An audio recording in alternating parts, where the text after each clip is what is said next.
আমার ছেলে অভিজিৎ আমার কানে ফিসফিস করে বলল, মা, আমি তোমাকে বিয়ে করতে চাই। আমি স্তব্ধ হয়ে গেলাম গু। সিডনিতে একটি সাগরসৈকত বাড়িতে আমরা দুজন থাকি। আমার বয়স ৪৫, অভিজিতের বয়স ২৪। অভিজিৎ একজন সফল আর্কিটেক্ট, আমি একজন ক্যাম্প কাউন্সেলর। আমরা অস্ট্রেলিয়াতে এসেছি ৮ বছর আগে, তার বাবার মৃত্যুর পর। তখন থেকে আমরা শুধু দুজনেই আছি। গত সপ্তাহে অভিজিৎ এক রাতে মদ খেয়ে ফিরেছিল। আমার শয্যায় এসে শুয়ে পড়ে বলল, মা, তুমি আমার হৃদয়ের রানী, আমি তোমাকে বিয়ে করব। আমি ভেবেছিলাম মদের নেশায় বলছে, কিন্তু পরদিন সকালেও সে একই কথা বলল। অভিজিৎ, এসব কি বলছিস? তুই আমার ছেলে। আমরা কিভাবে একসাথে থাকতে পারি? আমি বললাম। অভিজিৎ হাসল, মা, আমরা তো আগেও একসাথে থাকি। এখন শুধু আমাদের সম্পর্কের নাম বদলে যাবে। আমরা এমন জায়গায় চলে যাব যেখানে কেউ আমাদের চিনবে না আগে। আমি পুরোপুরি হতভম্ব হয়ে গেলাম। এভাবে কি করে সে ভাবতে পারে? কিভাবে আমার ছেলে এমন চিন্তা করছে? এটা কি আমার ভুল? আমি তাকে একা বড় করেছি, তার বাবা নেই, সে কি এজন্য এমন বিকৃত চিন্তা করছে? পরদিন সকালে আমি অভিজিতের ঘরে গেলাম। সে ঘুমাচ্ছিল। আমি তার টেবিল থেকে ফোন তুলে নিলাম। কোনো ক্লু পাওয়া যায় কিনা দেখতে চাইলাম। ফোন খুলে দেখি স্ক্রিন সেভারে আমাদের দুজনের একটা ছবি। কিন্তু এটা ফটোশপ করা। এটা একটা বিয়ের ছবি, যেখানে আমি সাদা শাড়ি পরে আছি আর অভিজিৎ স্যুট পরে আছে। আমার বুক ধড়ফড় করতে লাগল, কি হচ্ছে এসব? আমি ঝটপট বাকি ফোনটা চেক করতে থাকলাম। আরও অনেক ছবি ছিল। আমাদের দুজনের ম্যানিপুলেটেড ফটো। রোমান্টিক পোজে। আমার মাথা ঘুরে গেল, পা কাঁপতে লাগল। নোট অ্যাপে গেলাম। সেখানে একটা নোট পেলাম, আমাদের প্ল্যান। ১. মাকে প্রপোজ করা। ২. একসাথে সিঙ্গাপুর যাওয়া। ৩. ভুয়া পরিচয় দিয়ে সেখানে বিয়ে করা। ৪. একসাথে নতুন জীবন শুরু করা। আমি কাঁপতে কাঁপতে ফোনটা রেখে দিলাম। কি ভয়ঙ্কর পরিস্থিতি! আমি আমার ছেলেকে কোথায় নিয়ে এসেছি? কেন সে এমন হয়ে গেল? সেদিন সারাদিন আমি অভিজিতের সামনে স্বাভাবিক থাকার চেষ্টা করলাম। সে কাজে চলে গেল। আমি সব কথা ভাবতে লাগলাম। আমাকে কোনো সাইকোলজিস্টের সাথে কথা বলতে হবে, অভিজিতের চিকিৎসা দরকার। সন্ধ্যায় সে ফিরলে আমি বললাম, অভিজিৎ, তোর কি মনে আছে আমরা এখানে আসার আগে কি হয়েছিল? সে অবাক হয়ে বলল, কেন মা, হঠাৎ এটা জিজ্ঞেস করছ? আমি ভাবছিলাম, আমরা কি সত্যিই স্বামীর মৃত্যুর পরে এখানে এসেছি? আমি জিজ্ঞেস করলাম। অভিজিৎ অবাক চোখে তাকালো, মা, তুমি ঠিক আছো? বাবার মৃত্যুর পরেই তো আমরা এখানে এসেছি। তুমি কি ভুলে যাচ্ছ? না অভিজিৎ, আমি বললাম, আসলে আজ তোর বাবার মৃত্যুবার্ষিকী। এজন্য আমি একটু বিচলিত। অভিজিৎ কিছুক্ষণ চুপ থেকে বলল, হ্যাঁ, ঠিক বলেছ মা। আমি ভুলে গিয়েছিলাম। সে আমার হাত ধরে বলল, কিন্তু এখন তো আমরা দুজনই আছি, তাই না মা? আমরা একে অপরকে সাহায্য করব, একসাথে থাকব। আমি বিরক্ত হয়ে হাত ছাড়িয়ে নিলাম। অভিজিৎ, তুই কি পাগল হয়ে গেছিস? আমি তোর মা। আমি তোকে জন্ম দিয়েছি। তোর এই চিন্তা ভয়ঙ্কর। অভিজিৎ হঠাৎ হাসতে শুরু করল, ঠিক আছে মা, আমি তোমায় সব বলছি। আমি অবাক হয়ে তাকালাম।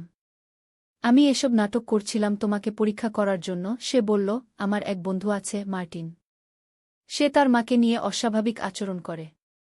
আমি তোমাকে দেখাতে চাইছিলাম কেমন লাগে যখন একটা ছেলে তার মাকে এভাবে দেখে। আমি তোমার প্রতিক্রিয়া রেকর্ড করেছি যাতে ওকে দেখাতে পারি। আমি বিশ্বাস করতে পারছিলাম না। কি বলছি অভিজিৎ? এটা কোনো মজার বিষয় নয়।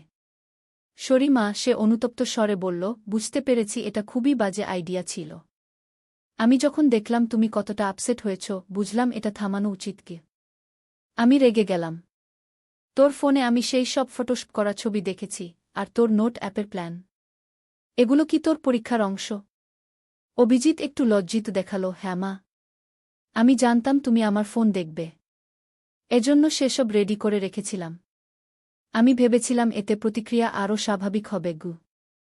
এটা বিশ্বাস করা কঠিন ছিল। কিন্তু এটাই সত্য হওয়া উচিত, তাই না? না হলে আমি কি ভাবতে পারি যে আমার নিজের ছেলে সত্যি? না, এটা অসম্ভব। আমি ওকে বললাম, অভিজিৎ, তুই আমার বিশ্বাস হারিয়েছিস। আমি তোর কাছে আশা করি না এমন একটা জঘন্য জোক। সে মাথা নিচু করে বলল, সরি মা, আমি আর কখনো এমন করব না।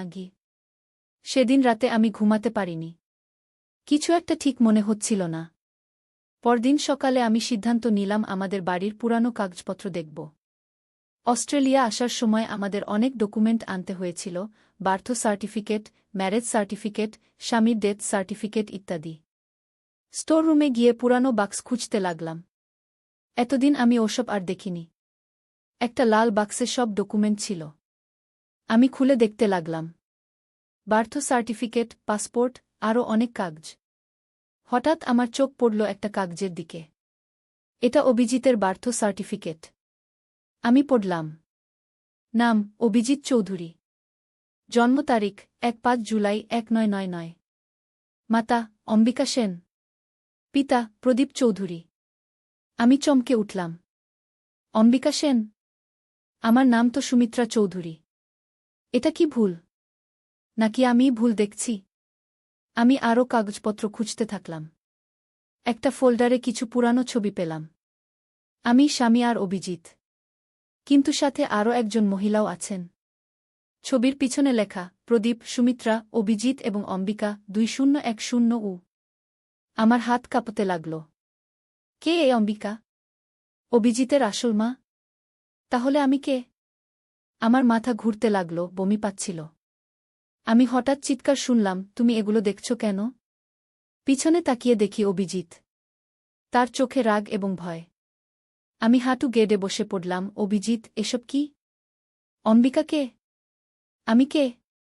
অভিজিৎ একটা দীর্ঘশ্বাস ফেলে বলল, আমি জানতাম একদিন না একদিন তুমি সব কিছু জেনে যাবে। আমি তোমাকে সত্যি কথা বলছি। তুমি আমার মা নও। আমার শরীরের সব শক্তি যেন চলে গেল। তাহলে আমি কে?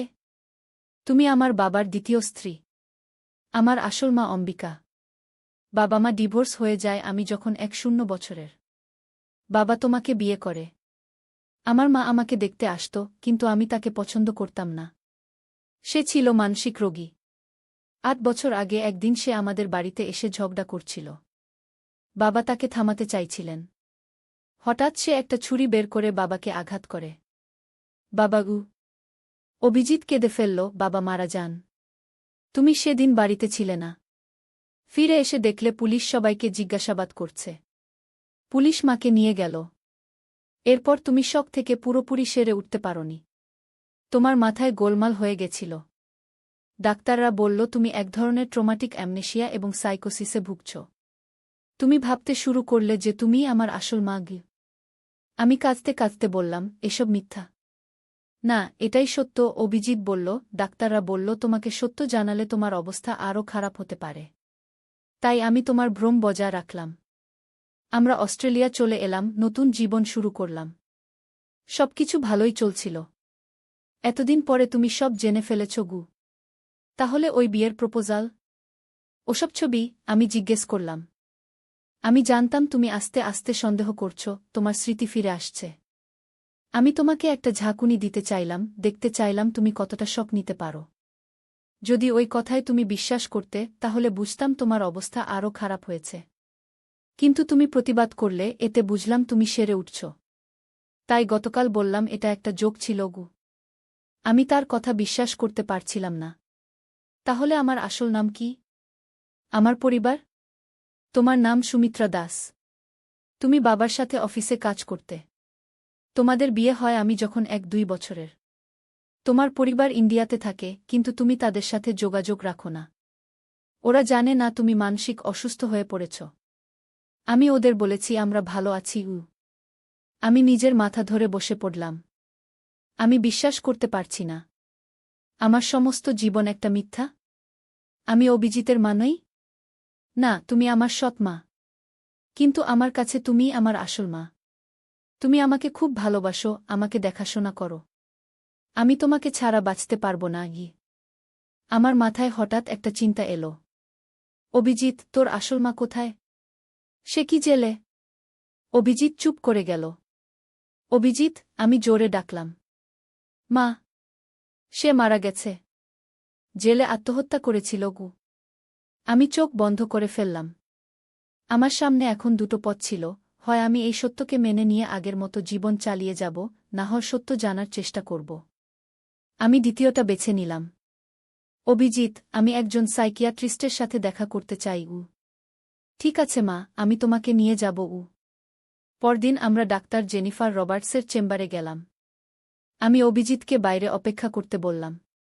ডাক্তারকে আমি সব বললাম, অভিজিতের প্রপোজাল, আমার সন্দেহ, বার্থ সার্টিফিকেট, অভিজিতের ব্যাখ্যা। ডাক্তার আমার কথা শুনে বললেন, মিসেস চৌধুরী, আপনি কি জানেন আপনি আমার পেশেন্ট ছিলেন? 6 বছর আগে অভিজিৎ আপনাকে এখানে নিয়ে এসেছিল। আপনার ট্রমাটিক অ্যামনেশিয়া এবং ডিলিউশনাল ডিসঅর্ডার ছিল। আমি আপনার সম্পূর্ণ কেস হিস্ট্রি দেখে বলতে পারি অভিজিৎ সত্যি কথাই বলেছে। ডাক্তার তার কম্পিউটার থেকে কিছু ফাইল বের করলেন, যেখানে আমার সাইকিয়াট্রিক রিপোর্ট, মেডিকেল হিস্ট্রি সব ছিল। আমি দেখতে পাচ্ছিলাম সেখানে লেখা পেশেন্ট সুমিত্রা দাস, 3-7 বছর, ডিলিউশনাল ডিসঅর্ডার। পেশেন্ট বিশ্বাস করেন তিনি তার সৎ ছেলের আসল মা। ডাক্তার আমাকে দেখালেন আমার পুরনো ছবি, যেখানে আমি অভিজিৎ এবং তার বাবার সাথে আছি। আমি বুঝতে পারলাম অভিজিৎ সত্যি কথাই বলেছে। আমি তার মা নই। এখন আমি কি করব? আমি ডাক্তারকে জিজ্ঞেস করলাম। আপনি আস্তে আস্তে সত্যকে মেনে নিন। আপনার সত্য স্মৃতি ফিরে আসছে, এটা ভালো লক্ষণ। অভিজিৎ আপনাকে খুব ভালোবাসে, সে আপনার যত্ন নিয়েছে। আপনি তাকে সাপোর্ট করুন, তিনি আপনাকে সাপোর্ট করবেন। আমি কেঁদে ফেললাম। ডাক্তার আমাকে সান্ত্বনা দিলেন। সেদিন বাড়ি ফেরার পথে আমি অভিজিৎকে বললাম, আমি জানি এসব সত্য। আমি তোর মা না হলেও তুই আমার ছেলে। আমরা একসাথে এই ট্রমা কাটিয়ে উঠব। 3 মাস পরে আমার থেরাপি চলছে।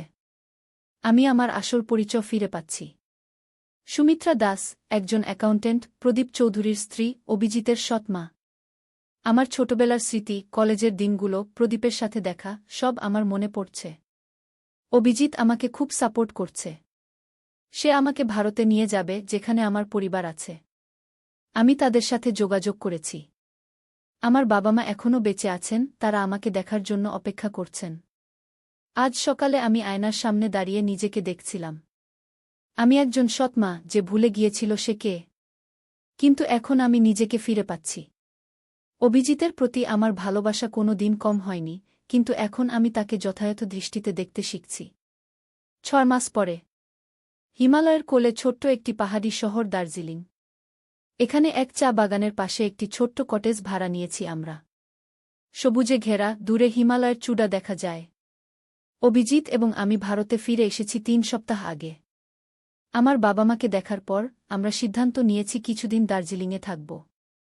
এখানে একটি নতুন শুরু হবে আমাদের জন্য। এই সকালে আমি বারান্দায় বসে চা পান করছিলাম। চারদিকে কুয়াশা, মাঝে মাঝে সূর্যের আলো উকি দিচ্ছে। এমন সময় অভিজিৎ এলো একটি খাম নিয়ে। এই যে, সে খামটি আমার দিকে এগিয়ে দিল। আমার বন্ধু রাজেশ সিডনি থেকে পাঠিয়েছে। একটা জিনিস আমাদের জন্য এসেছে। আমি খাম খুললাম। তাতে একটি চাবি ছিল এবং একটি চিঠি। প্রিয় অভিজিৎ ও সুমিত্রা, আশা করি তোমরা ভালো আছো। তোমাদের জন্য একটা খবর আছে। মনে আছে তোমার বাবা প্রদীপের লকার? অস্ট্রেলিয়া যাওয়ার আগে সে একটি ব্যাংক লকারে কিছু জিনিস রেখে গিয়েছিল। আমি তার ব্যবসার পুরানো পার্টনার। সে আমাকে বলেছিল যে তার মৃত্যুর পর যেন তোমাদের এই চাবি দেই। ভারতে তোমাদের ঠিকানা জানা যায়নি, তাই অস্ট্রেলিয়ার বাড়িতে পাঠিয়েছিলাম। সেখান থেকে রাজেশ এটা ভারতে পাঠিয়েছে। লকারটি কলকাতার সেন্ট্রাল ব্যাংকে আছে। লকার নম্বর 247। প্রদীপের একটি চিঠিও লকারে আছে। সে তোমাদের জন্য কিছু রেখে গেছে। শুভেচ্ছা, অনিরুদ্ধ সেনগু। আকাশ, আমি চিৎকার করে উঠলাম। শঙ্কর আমার হাত চেপে ধরলেন। চুপ করুন। আমাদের কৌশলে কাজ করতে হবে। তারা তাদের প্ল্যান বলতে লাগলেন। আমি কিছুই শুনছিলাম না। আমি শুধু আকাশকে বাঁচাতে চাইছিলাম। আমার ছেলে, আমার একমাত্র সন্তান। তার জন্য আমি মরতেও রাজি। আমি ওদের সামনে সামনে যাব। আমি হঠাৎ করে বললাম। কি? শঙ্কর অবাক হয়ে গেলেন। আপনি পাগল হয়ে গেছেন? ওরা আপনাকে মেরে ফেলবে। ওরা আমাকেই চায়, তাই না? ওই এক আমার কাছে। আমি মিথ্যা চিপ দিয়ে দেব। ততক্ষণে আপনারা আকাশকে উদ্ধার করুন। শঙ্কর মাথা নাড়লেন। না, এটা খুবই রিস্কি। আমি আমার ছেলেকে বাঁচাবই, আমি দৃঢ় গলায় বললাম। আমার জীবন দিয়ে হলেও। শেষ পর্যন্ত শঙ্কর রাজি হলেন। আমরা একটা ভুয়া চিপ তৈরি করলাম যেটা V1 এর মতো দেখতে। আমি সামনের দরজা দিয়ে ঢুকব, আর শঙ্করের লোকেরা পিছন দিয়ে ঢুকে আকাশকে উদ্ধার করবে। আমি নিজেকে তৈরি করলাম। আমার শরীরে ভয় ছিল, কিন্তু আমি ভয় দেখাইনি।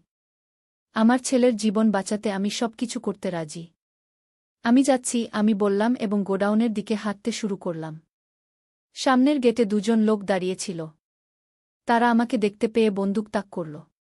থামো! কে তুমি? আমি আমেলিয়া দেবী। আমি জানি তোমরা আমার ছেলে আকাশকে ধরে রেখেছ। আমি এসেছি তাকে নিতে গু।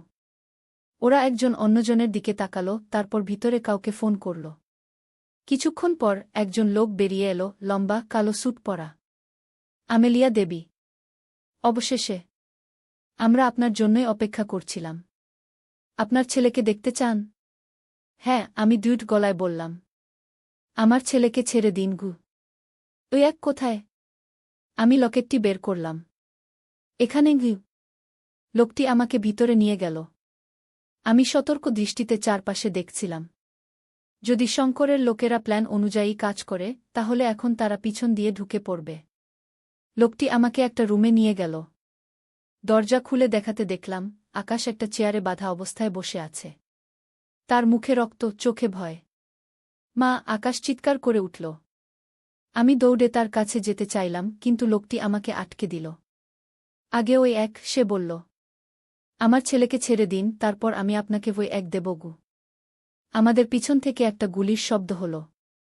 আমি চমকে উঠলাম। শঙ্করের লোকেরা এসে গেছে। শব্দ শুনে স্যুট পরা লোকটি ঘুরে তাকালো, সেই সুযোগে আমি তার হাত থেকে ছাড়িয়ে আকাশের কাছে দৌড়ে গেলাম। আকাশ! তুই ঠিক আছিস? আমি তার বাঁধন খুলতে শুরু করলাম। মা, সাবধান! আকাশ চিৎকার করে উঠল। আমি পিছন ফিরে দেখলাম লোকটি বন্দুক তাক করেছে আমাদের দিকে। V1 আমাকে দাও, না হলে তোমার ছেলেকে গুলি করব গ। আমি লকেটটি বের করলাম। নাও, তোমার V1 কি? লোকটি এগিয়ে এলো লকেট নিতে। ঠিক সেই মুহূর্তে দরজা দিয়ে শঙ্কর ঢুকলেন, তার হাতে বন্দুক। নড়বেন না! শঙ্কর চিৎকার করলেন। স্যুট পরা লোকটি ঘুরে শঙ্করের দিকে বন্দুক তাক করল। আমি সেই সুযোগে আকাশের বাঁধন পুরোপুরি খুলে ফেললাম। মা, আমরা পালাই! আকাশ বলল। না, আমরা শঙ্করকে সাহায্য করতে হবে গু। বন্দুকধারী শঙ্কর এবং স্যুট পরা লোকটি মুখোমুখি দাঁড়িয়েছিলেন। দুজনেই বন্দুক তাক করে রেখেছিলেন একে অপরের দিকে। তুমি কে? স্যুট পরা লোকটি শঙ্করকে জিজ্ঞেস করল। আমি শঙ্কর মিত্র, রাজীব দেবের বন্ধু গু।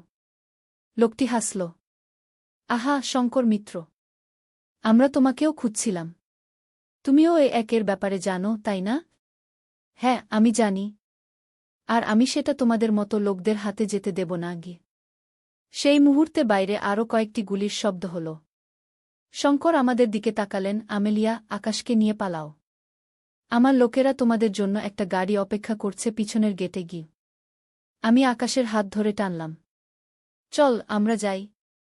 কিন্তু মা, উনি গ। উনি ঠিক আছেন। আমরা পালাতে হবে গু। আমরা দ্রুত রুম থেকে বেরিয়ে পড়লাম। পিছনে আবার একটা গুলির শব্দ হল। আমরা দৌড়ে বেরিয়ে গেলাম। সেন্ট পিটার্সবার্গে পিছনের গেটে একটা গাড়ি অপেক্ষা করছিল। আমরা দ্রুত গাড়িতে উঠে পড়লাম। চালাও, জলদি! আমি ড্রাইভারকে বললাম। গাড়ি দ্রুত স্টার্ট নিল। আমরা ওখান থেকে দ্রুত দূরে চলে গেলাম। পিছনে গোডাউনের দিকে তাকিয়ে দেখলাম আগুন জ্বলছে। মা, শঙ্কর কাকু ঠিক আছেন তো? আকাশ উদ্বিগ্ন কণ্ঠে জিজ্ঞেস করল। আমি জানতাম না। আমি আশা করি তিনি ঠিক আছেন গু। আমরা ওখান থেকে ক্রমশ দূরে চলে গেলাম।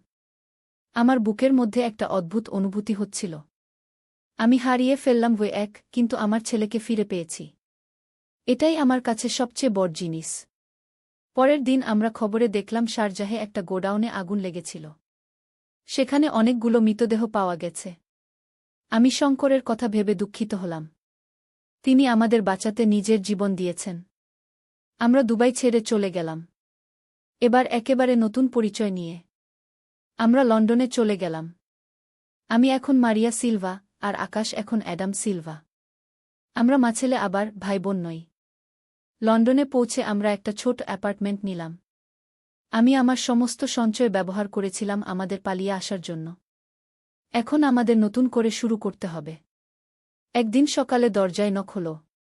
আমি অবাক হয়ে গেলাম, কারণ এখানে আমাদের কেউ চিনে না।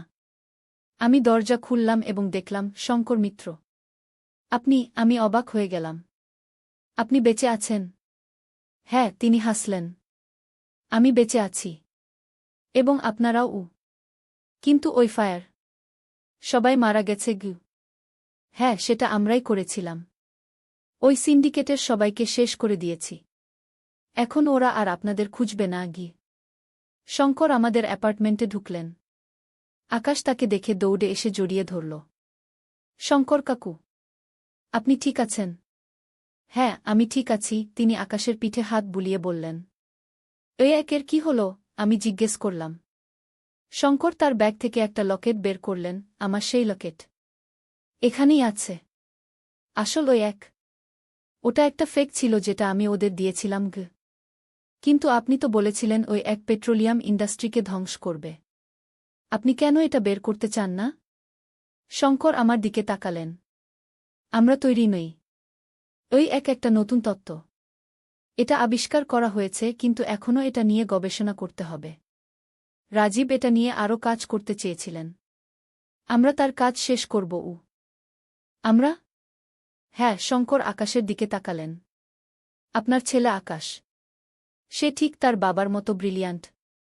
তাকে আমাদের ল্যাবে কাজ করার প্রস্তাব দিতে এসেছি। আকাশ অবাক হয়ে গেল। আমি? কিন্তু আমি তো এখনও স্টুডেন্ট। ঠিকই বলেছ। তুমি ইউনিভার্সিটিতে পড়বে আর আমাদের ল্যাবে ইন্টার্ন হিসেবে কাজ করবে। তোমার বাবা ছিলেন একজন অসাধারণ বিজ্ঞানী। তোমার মধ্যেও সেই প্রতিভা আছে গি। 6 মাস পর আমাদের জীবনে অনেক পরিবর্তন এসেছে। আমরা এখন ইংল্যান্ডের ক্যামব্রিজে থাকি। আকাশ ক্যামব্রিজ ইউনিভার্সিটিতে পড়ছে এবং শঙ্করের ল্যাবে ইন্টার্ন হিসেবে কাজ করছে। আমি শঙ্করের রিসার্চ ফাউন্ডেশনে অ্যাডমিনিস্ট্রেটর হিসেবে কাজ করছি। আমাদের জীবন এখন স্থিতিশীল।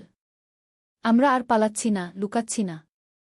আমরা আবার নিজেদের আসল নাম ব্যবহার করছি, আমেলিয়া দেবী এবং আকাশ দেব। মা, আকাশ একদিন সন্ধ্যায় আমার রুমে এলো। হ্যাঁ, আকাশ, আমি তার দিকে তাকালাম। আমি একটা জিনিস জানতে চাই। সেদিন দুবাইতে যখন ওরা আমাকে ধরেছিল, ওরা বলছিল যে ওরা আমাকে ধরে তোমাকে ফাঁদে ফেলতে চেয়েছিল। কিন্তু আমার মনে হয় না ওরা আমাকে মারত। ওরা বলেছিল আমি নাকি আমার বাবার মতোই একজন বিজ্ঞানী হতে পারি। আমি চুপ করে রইলাম। মা, বাবার মৃত্যুর পিছনে কি ছিল? তুমি আমাকে কখনো সত্যি কথা বলনি গি। আমি গভীর শ্বাস নিলাম। আকাশ এখন বড় হয়েছে। সে সব সত্য জানার অধিকার রাখে। তোর বাবা একজন অসাধারণ বিজ্ঞানী ছিলেন। তিনি ওই এক আবিষ্কার করেছিলেন। এটা এমন একটা এনার্জি সোর্স যা পুরো বিশ্বের এনার্জি সিস্টেমকে বদলে দিতে পারে। কিন্তু এটা অনেক শক্তিশালী লোকের স্বার্থের বিরুদ্ধে ছিল গু। তাই ওরা বাবাকে মেরে ফেলেছিল? হ্যাঁ। তোর বাবা জানতেন তিনি বিপদে আছেন। তাই তিনি সব প্ল্যান করে রেখেছিলেন। আমাদের দুবাই পাঠিয়ে দিয়েছিলেন। নতুন পরিচয় দিয়েছিলেন। ওই এক আমাকে দিয়েছিলেন রক্ষা করার জন্য গে। কিন্তু মা, ওরা আমাদের কেন ছেড়ে দিয়েছে? ওরা কি শেষ হয়ে গেছে? আমি আকাশের চোখের দিকে তাকালাম। না, ওরা শেষ হয়নি। কিন্তু আমরা এখন নিরাপদ আছি। শঙ্কর আমাদের সুরক্ষার ব্যবস্থা করেছেন গু। আকাশ চুপ করে গেল। তারপর আবার বলল, মা, আমি বাবার কাজ শেষ করতে চাই। ওই এক বাইরে আনতে চাই। আমি অবাক হয়ে তার দিকে তাকালাম। তুই কি জানিস কত বিপজ্জনক এটা? হ্যাঁ, জানি। কিন্তু এটা ঠিক কাজ। বাবা পৃথিবীকে একটা উপহার দিতে চেয়েছিলেন। আমি তার স্বপ্ন পূরণ করব গো। আমি আকাশকে জড়িয়ে ধরলাম। তুই তোর বাবার মতোই সাহসী। আমি তোকে সাহায্য করব গো। আমরা জানি এটা সহজ হবে না। আমাদের বিরুদ্ধে অনেক শক্তিশালী লোক আছে। কিন্তু আমরা প্রস্তুত। আমরা আকাশের বাবার স্বপ্ন পূরণ করব। ওই একদিন পৃথিবীকে বদলে দেবে। আমার গর্ভ থেকে জন্ম নেওয়া আমার ছেলে আকাশ পৃথিবীকে দেবে একটি নতুন সূর্য, ওই দ্বিতীয় সূর্য।